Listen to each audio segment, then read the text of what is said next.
शांति। 23/8/2023 प्रातः मुरली। ओम शांति। बाप दादा मधुबन। आज बाबा ने सुनाया, मीठे बच्चे, जिस माता पिता से तुम्हें बेहद का वर्षा मिलता है, उस माता पिता का हाथ कभी नहीं छोड़ना। पढ़ाई छोड़ी तो छोरा छोरी बन जाएंगे। बाबा ने कहा पढ़ाई को छोड़ा तो क्या बन जाएंगे? छोरा छोरी। प्रश्न बाबा ने किया, खुश नसीब बच्चों का पुरुषार्थ क्या रहता, उनकी निशानी सुनाओ। उत्तर में बाबा ने बताया, जो खुश नसीब बच्चे वह देही अभिमानी रहने का पुरुषार्थ करते हैं। जो सुनते हैं उसका औरों का दान देते हैं, वह शंख ध्वनि करने बगैर रह नहीं सकते। धारणा भी तब हो जब दान करें। खुश नसीब बच्चे दिन रात सेवा में फर्स्ट क्लास मेहनत करते हैं। कभी भी धर्मराज से डोंट केयर नहीं रहते। सिर्फ अच्छा अच्छा खाया, अच्छा अच्छा पहना, सर्विस नहीं की, श्रीमत पर नहीं चले तो माया बहुत बुरी गति कर देती है। गीत है भोलेनाथ से निराला और कोई भी नहीं। ओम शांति। बिगड़ी को सुधारने वाला तो एक ही है। यह दुनिया नहीं जानती, तुम बच्चे समझते हो। जो यहाँ बैठे हो तुम्हारे में भी नंबरवार पुरुषार्थ अनुसार जानते हैं। बिगाड़ने वाली है माया, आसुरी मत पर चलने वाले ही बिगड़ते हैं। अब तुम बच्चे जानते हो, भोलानाथ शिव को ही कहा जाता है। भक्ति मार्ग में भक्त लोग शिव और शंकर को एक कर देते हैं, तो फिर वो शंकर को भोलानाथ कहते, लेकिन वास्तव में भोलानाथ कौन है? शिव बाबा। शंकर को भोलानाथ नहीं कहते हैं। भोलानाथ उनको कहा जाता है जो बिगड़ी को बनाने वाला है। बड़ा भोला है, भोले मन पर रीझ गया। गरीबों को अकुट खजाना देने वाला है। बच्चों को आदि मध्य अंत का ज्ञान देते हैं, जिसके ये चित्र बने हुए हैं। और कोई ऐसा नहीं समझाते कि ये उल्टा वृक्ष है। भगवान वाचक किस झाड़ और ड्रामा का ज्ञान और कोई भी वेद शास्त्र में नहीं है। भगवान ने ही दिया है, उनका ही शास्त्र है, जिसके लिए कहा जाता सर्वशास्त्र शिरोमणि भगवत गीता। परमपिता परमात्मा कितना मीठा बाबा है, परंतु उसकी याद माया बुला देती है। तुम शिव बाबा को याद करने की कोशिश करते हो, लेकिन माया बड़ी ज़बरदस्त है, वह तुमको याद करने नहीं देती है। माया महाठगनी हम जाने। माया इतनी ज़बरदस्त है कि तुम शिव बाबा को याद करते और वह शिव बाबा को याद करने नहीं देती। बाबा ने कहा तो बाबा कहते वह तुमको याद करने नहीं देगी। अब बाबा तुमको इस रोने की दुनिया से दूर ले जाते हैं। कैसी दुनिया है? रोने की दुनिया है, जहाँ देखो रोना ही रोना है, जहाँ 21 जन्म तुमको रोने की दरकार ही नहीं रहती। तुमने 63 जन्म तो रोया है, 84 जन्म नहीं कहेंगे, 84 जन्मों से नहीं कहेंगे रोने की दुनिया। वहाँ तो सुख ही सुख है, वहाँ तो रोने की कोई ज़रूरत ही नहीं। राम राज्य बैठे त्रिलोका हर्षित भय गए सब शोका। तीनों लोकों में किसी भी प्रकार का शोक नहीं। राम के राज्य का इतना गायन है, तो कृष्ण के राज्य में क्या होगा? तो बाबा ने कहा ये भी तुम बच्चे ही जानते हो। भोलानाथ बैठ समझाते हैं, जब से रावण बिगाड़ना शुरू करते तब से तुम रोने लगते हो। 5 विकार प्रवेश करते हैं, तब से ही तुम्हारी किस्मत बिगड़ना शुरू हो जाती है। मनुष्यों को समझाने के लिए ये बड़ा झाड़ और गोला बनवाया जाता है, क्योंकि बड़े चित्रों पर अच्छी रीति समझाया जा सकता है। भले कोई बच्चे अपने कर्मों अनुसार इतना नहीं भी धारण कर सकते, सभी तो राजा रानी नहीं बनेंगे। अच्छे कर्म किए हैं तो उसका फल आगे जरूर मिलना है। कर ले कर्म की तू पहचान, तेरे कर्म हो ऊंच महान। बीज तू बोले शुभ कर्मों के, कर्म की गति बलवान। तो श्रेष्ठ कर्मों का फल तो जरूर मिलना है। कर्मों की गति है ना। बाप कहते मैं कर्म अकर्म विकर्म की गति को जानता हूँ और समझाता हूँ। टीचर तो सभी को एक जैसा ही पढ़ाते, फिर कोई अच्छे नंबर से पास होते, कोई नापास होते। कहेंगे क्या करे, कर्मों का ऐसा ही हिसाब किताब है। जो बुद्धि योग बाप से लगता नहीं है, पढ़ाई में लगता नहीं है, जो हम पढ़ते नहीं। यहाँ भी ऐसा है, कोई तो अच्छा पढ़ते, कोई तो पढ़ाई अथवा कॉलेज को ही छोड़ देते हैं। कॉलेज छोड़ा गोया बाप टीचर सतगुरु को छोड़ा, छोड़ने से छोरा बन जाते हैं। छोरा उनको कहा जाता जिनके माँ बाप नहीं होते, जो अनाथ होते हैं। तो माता पिता जिनसे स्वर्ग का वर्षा मिलता, उनको छोड़ा तो छोरा छोरी बन जाते हैं। यहाँ भी कई समझते यहाँ से छूट पुरानी दुनिया में जाएं। बाबा ने कहा कई यहाँ रहते हैं, समर्पित भी हो जाते हैं, फिर उनको रंग बिरंगी दुनिया अपनी तरफ आकर्षित करती है। सोचते हैं कि यहाँ से छूट करके पुरानी दुनिया में चले जाएं, यहाँ से छूट पुरानी दुनिया में जाएं, लेकिन वहाँ ज्ञान तो उठा नहीं सकेंगे। वो तो कैसी दुनिया है, वो तो मायावी संसार है, वहाँ तो ज्ञान उठा नहीं सकते। वहाँ तो नाटक, बाइस्कोप, घूमना फिरना, अच्छा कपड़ा पहनना आदि मिलेगा। जिनकी तकदीर में नहीं है तो फिर ऐसे ख्यालात चलते हैं। विनाश काले विपरीत बुद्धि होती है तो फिर पुरानी दुनिया तरफ चले जाते हैं। तुम जानते पुरानी दुनिया तो जल्द ख़त्म होनी ही है, साथ में तो कुछ नहीं चलना है। पुण्य कर्म ही साथ चलेंगे, अपने किए का फल पाएगा। बैठना पंछी पंख पसार, चल रे मनबा हद से पार। तुमको इस देह अभिमान को भी छोड़ना है। देह अभिमान के कारण ही और सब विकार आते हैं। देह अभिमान आया और सारे विकार आना शुरू हो गए। देही अभिमानी बनने में बहुत मेहनत लगती है। बाप कहते अपने को आत्मा समझो। मैं भी टेम्परेरी तन में आया हूँ, बाबा भी परमानेंट तन नहीं लेते। परमानेंट तन बाप का होता तो वह भी दुख सुख में आते। हम सो देवता थे, अब फिर हम सो शूद्र बने। श्रीमत पर चल हम विश्व को स्वर्ग बनाते हैं। तुम बच्चे कितने खुश नसीब हो, जब शिव बाबा आते तब तुम भारत माताओं को ही शक्ति सेना बनाते हैं। इसलिए ही तुम्हारा नाम पड़ा है शिव शक्ति सेना। तुम शिव से शक्ति ले अपना स्वराज्य स्थापन कर रहे हो। ऊंचे तो ऊंचे है शिव बाबा, दुनिया तो बिल्कुल ही घोर अंधियारे में है। तुम्हारे में भी नंबरवार पुरुषार्थ अनुसार सोजरे में है। कोई कोई की ज्योति जगती ही नहीं है। कितना भी जगाने की कोशिश करो लेकिन फिर भी कोई कोई की ज्योति तो जगती नहीं। वह भी ड्रामा में नूद है। किसी की ज्योति जगती भी है तो फिर माया बुझा देती है। किसी किसी की ज्योति जगती भी है तो माया 63 जन्म से जो साथी है ना, तो वो बुझा देती है। बाबा ने कहा चलते चलते माया का तूफान लगने से फिर वैसे का वैसा बन जाते। इस दुनिया में कोई तो बहुत साहूकार है, कोई 10 रुपया भी नहीं कमाते। कई मनुष्यों को भोजन भी मुश्किल से मिलता है। खाने के लिए कितना पुकारते हैं। बाबा उन द्वारा विदेशों द्वारा सहायता करवा रहे हैं। ये मनुष्य तो नहीं जानते, ये भी ड्रामा में राज है। तुम जब बहुत दुखी होते तब बाप आते हैं। अगर उनको प्रेरणा नहीं मिलती तो तुमको मदद नहीं करते। अभी तुम्हारी कंप्लीट राजधानी स्थापन नहीं हुई है। बाबा कहते हैं अभी तुम्हारी कंप्लीट राजधानी स्थापन नहीं हुई है। तो ये चित्र है किसको समझाने के लिए। इनका बहुत महत्व है।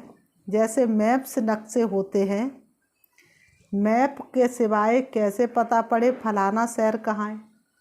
नक्शे ना हो तो कैसे पता चले कि फलाना शहर कहाँ है। नक्शे में ही तो पता चलता है। ये मैप्स वहाँ नहीं होंगे सतयुग त्रेता में, क्योंकि वहाँ इतनी बड़ी दुनिया होती नहीं।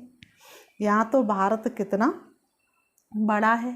वास्तव में भारत की सबसे जास्ती संख्या होनी चाहिए, क्योंकि सबसे पुराना देश है।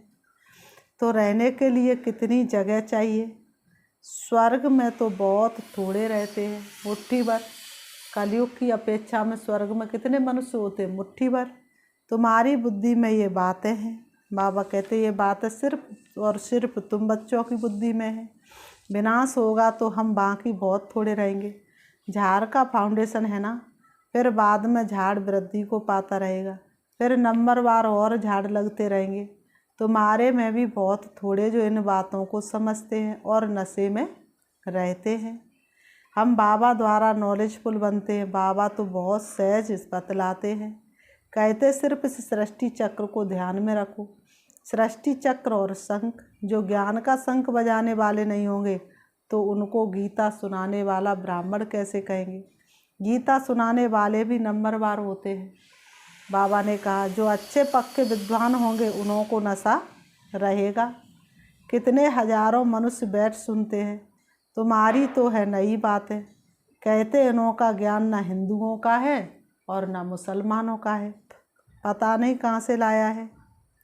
फिर भी कई तो समझते हैं ना भोलानाथ बाबा भक्तों का रक्षक है, भगवान पतित पावन गाया हुआ है। बाबा ने कहा उनको आना जरूर है। बाबा कहते मेरी यादगार के भी मंदिर हैं। शिव बाबा कहते जितने मंदिर है किसके, बाप की यादगार के मंदिर है। मैं आया ही हूँ पतितों को पावन बनाने, ये तुम बच्चे जानते हो। बाबा आकर हमको 5000 वर्ष पहले समान समझा रहे हैं। तुम कहते हो बाबा हम भी 5000 वर्ष पहले आए थे, आपसे वर्षा लिया था। 5000 वर्ष पहले आए थे और आपसे क्या किया था, वर्षा लिया था। इतने ढेर बच्चे कहते इसमें अंधश्रद्धा की कोई बात नहीं। सभी कहते बाबा हम आपके पोत्रे ब्रह्मा के बच्चे हैं। ओहो बाबा आपने ये कैसा जादू फेरा, जिसको देखो वही कहता बाबा तो बस मेरा है। कोई से भी पूछो तो कहेंगे हाँ शिव बाबा के बच्चे तो सब आपस में भाई भाई हैं। दुनिया में भी कहते हिंदू मुस्लिम सिख ईसाई आपस में सब भाई भाई। फिर साकार में ब्रह्मा की औलाद होने से बहन भाई ब्रह्मा कुमार कुमारी हो गए। बाबा ने कहा तो ये बुद्धि में रहना चाहिए, हम आपस में सब भाई बहन हैं, भाई भाई हैं। हम ब्रह्मा के बच्चे ब्रह्मा कुमार कुमारियां ठहरे, इसमें बेकार की तो कोई बात ही नहीं। भाई बहनों की क्या आपस में कुदृष्टि जाती है, तो हम आपस में कौन है, भाई भाई, भाई बहन, भाई भाई एक ही कुल हो गया ना। प्रजापिता ब्रह्मा रचयिता है, जरूर ये प्रजा है ना। शिव बाबा आकर ब्रह्मा द्वारा बच्चे बनाते हैं तो जरूर सतयुग के पहले आए होंगे। जो ब्राह्मण फिर देवता बनते हुए जरूर पवित्र रहेंगे। जो पवित्र बनते हुए अपना राज भाग लेते हैं। भगवान जब धरती पर आता है तो पवित्रता का व्रत देता है। जो इस चुनौती को स्वीकार करता है वही पवित्र दुनिया का जाकर के मालिक बनता है। शिव बाबा ब्रह्मा द्वारा ये रचना रच रहे हैं। तुम जानते हो हम 5000 वर्ष पहले भी संगम पर थे, अब भी है, फिर हम देवता बनेंगे। सतयुग में व कलयुग में कोई ब्रह्मा कुमार कुमारियाँ नहीं होते, ना सतयुग में ब्रह्मा कुमार कुमारियाँ होते और ना ही कलयुग में होते। कहाँ होते, संगम पर, संगम पर ही होते हैं। ब्रह्मा कुमार कुमारियाँ भाई बहन बनते हैं, ये पवित्र रहने की युक्ति है। जो पवित्र नहीं बनते हुए तो विश्व का राज्य ले ना सके। ब्राह्मण ही देवता बनने वाले हैं। बाबा कहते ब्राह्मण ही क्या बनने वाले हैं, देवता। बाप समझाते बच्चे पुरुषार्थ करके धारण करो और दूसरों को कराओ। उसे पिता की याद दिलाते चलो, सबके भाग्य जगाते चलो। जब देवता बनने लायक बन जाएंगे तब विनाश होगा। विनाश सामने खड़ा है। जो अच्छे सर्विसेबल बच्चे हैं उन्हों की बुद्धि में ठहरता है। दान नहीं करते तो बुद्धि में ठहरता ही नहीं है। कई ब्रह्मा कुमार कुमारियाँ अच्छी फर्स्ट क्लास मेहनत करते हैं, कोई सेकंड कोई थर्ड क्लास करते तो मिलेगा भी ऐसा ही। करेगा सो पाएगा, सुहाना बन जाएगा। जो जितनी मेहनत करता है भगवान तो किसका रखने वाला नहीं है। सभी कहते हमको फर्स्ट क्लास ब्रह्मा कुमारी भेजो। अब इतनी कहाँ से लाएंगे। ये भी शिव बाबा जानते हैं कि फर्स्ट क्लास कौन है, हर एक की अवस्था को जानते। बहुत बच्चियाँ अच्छी सर्विस करती हैं, बहुत बच्चियाँ बहुत अच्छी सर्विस करती हैं, एक सेकंड भी व्यर्थ नहीं गवाती। ब्राह्मणों लौकिक ब्राह्मणों को खाने का बहुत रहता, जगह जगह धामा खाते रहते। बच्चों में भी कोई कोई है, अच्छा भोजन ना मिले तो आराम ना आए, खाने की इतनी आदत पड़ जाती है। अच्छा भोजन नहीं खाएंगे तो उन्हें फिर चैन ही नहीं पड़ेगा। बाबा मम्मा का नाम बदनाम कर देते, फिर समझाओ तो गुस्सा आ जाता है, फिर उनको अच्छी रीति समझाओ तो उन्हें गुस्सा आ जाता है। कई धर्मराज को भी डोंट केयर करने वाले कहते जो होगा सो देखा जाएगा, वह फिर आश्चर्यवत भागंती हो जाते हैं। जब धर्मराज को डोंट केयर करेंगे, धर्मराज से भी नहीं डरेंगे तो भागेंगे ना। माया ऐसी बुरी गति करा देती है जो श्रीमत पर नहीं चलते, फिर बेकार के लिए अबलाओं पर कितने अत्याचार करते हैं। अत्याचार भी अहो सौभाग्य, कम से कम भगवान की खातिर मार खाई तो अहो सौभाग्य हुआ ना। बाप से वर्षा तो ले लेंगे ना। बहुतों पर अत्याचार होते हैं क्योंकि विष बगैर रह नहीं सकते। ये है दुर्गति की दुनिया, इसमें किसकी सदगति हो नहीं सकती। मृत्यु लोक और अमर लोक को कोई नहीं जानते। अमर लोक सतयुग में है, आदि मध्य अंत सुख। दिखाते अमरनाथ ने पार्वती को कथा सुनाई। अब सूक्ष्म वतन में तो कथा सुनने की दरकार ही नहीं, वहाँ कौन से पाप कर्म किए जो कथा सुनी। तो ये कथाएं आदि कहाँ से आई। अमर कथा सुनाई फिर सूक्ष्म वतन से कहाँ गई, कुछ भी पता नहीं। तो इन बातों को अच्छी रीति समझना चाहिए। कथा सुनाने वाले तो बहुत हैं, आज की दुनिया में कथा सुनाने वाले कितने हैं, कितनी भीड़ इकट्ठी हो जाती है। पहले उन्हों की बात सुनकर फिर समझाना चाहिए।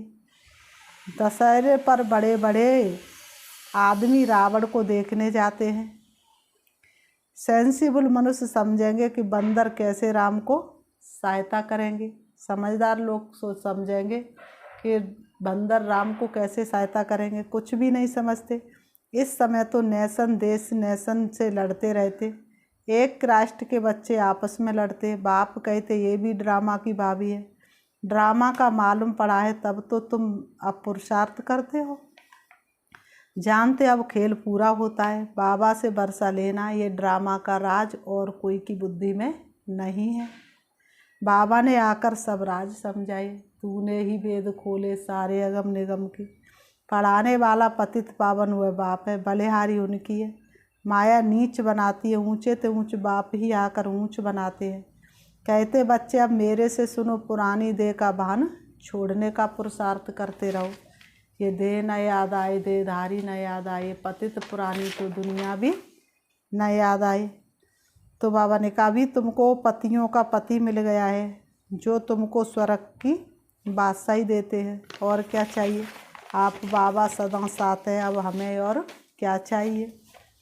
वहाँ है ही संपूर्ण निर्विकारी, यह है संपूर्ण विकारी दुनिया। दुनिया एक ही है, वही संपूर्ण निर्विकारी फिर संपूर्ण विकारी बनते हैं। पहले भारत स्वर्ग था, अब नरक है। ये चित्र बड़े वैल्यूबल है।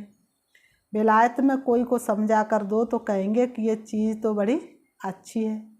कैसे सृष्टि का चक्र फिरता है, किस किस की डायनेस्टी चलती है, सबके चित्र इनमें है।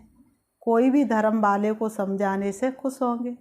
हाँ आगे चले एक दो से सब सुनेंगे, ये तो बहुत अच्छी नॉलेज है। आगे चल के सब सुनेंगे, जब दुख बढ़ेगा तो सब भागेंगे, जाएंगे कहाँ। लेकिन उस समय क्या होगा, कुछ प्राप्ति हो नहीं सकेगी, पुरुषार्थ कर नहीं सकेंगे। फिर बाबा कहते विलायत में कोई सेंसिबल आ जाए तो बहुत सर्विस हो सकती है।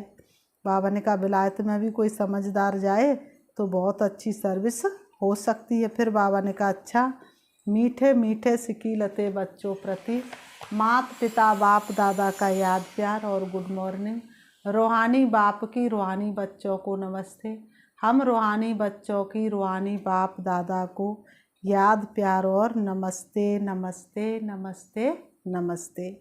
धारणा के लिए मुख्य सार नंबर 1, कर्म अकर्म विकर्म की गति को बुद्धि में रख श्रेष्ठ कर्म करने हैं, पढ़ाई कभी नहीं छोड़नी है।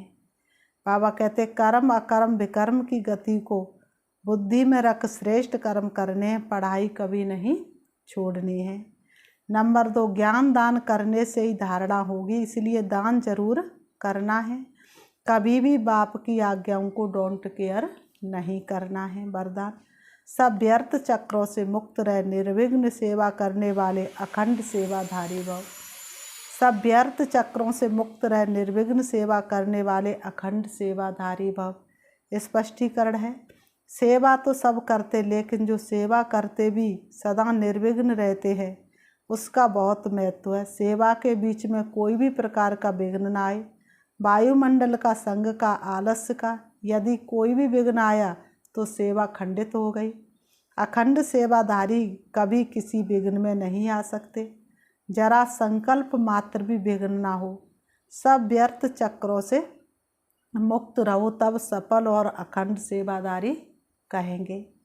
स्लोगन, जो दिल और दिमाग से ऑनेस्ट है वही बाप व परिवार के प्यार के पात्र है। जो दिल और दिमाग से ऑनेस्ट है वही बाप व परिवार के प्यार के पात्र है। अच्छा, ओम शांति। अभी हम बाबा को याद करते हैं 2 मिनट, देखेंगे अपने आप को। मैं सदा सफलता मूर्त आत्मा हूँ, मैं निर्विघ्न आत्मा हूँ, मैं विघ्न विनाशक हूँ। एक बाप की याद में मगर रहने वाली मैं योग युक्त आत्मा हूँ। मेरा हर कर्म योग युक्त और युक्ति युक्त है। वास्तव में मैं ब्राह्मण परिवार की सबसे ईमानदार आत्मा हूँ। मैं बाप के साथ सदैव सच्चाई और सफाई से चलने वाली ईमानदार आत्मा हूँ। पवित्रता मुझे आत्मा का निजी संस्कार है। मुझे आत्मा के अंदर और बाहर पवित्रता समाई हुई है। पवित्रता के सागर श्री बाबा की मैं आत्मा सबसे प्रिय संतान होने के कारण मनसा वाचा कर्मणा मैं पवित्र हूँ। मेरी नस नस में पवित्रता समाई हुई है। मुझे आत्मा का तन और मन दोनों ही पवित्र है। मैं संपूर्ण पवित्रता को धारण करने वाली संपूर्ण ब्रह्मा बाप समान हूँ। वास्तव में मैं पवित्र आत्मा हूँ। मेरे पवित्रता के वाइब्रेशन सबको सुख शांति की अनुभूति करा रहे हैं। मेरे अंदर संपूर्ण पवित्रता होने के कारण मैं हर एक मनुष्य को सुख शांति से भरपूर करने वाली आत्मा हूँ। परमात्मा शक्तियों से भरपूर हूँ और दूसरों को भी भरपूर करने के निमित्त बनी हूँ। मैं सारे विश्व का उद्धार करने वाली हूँ। ओम शांति।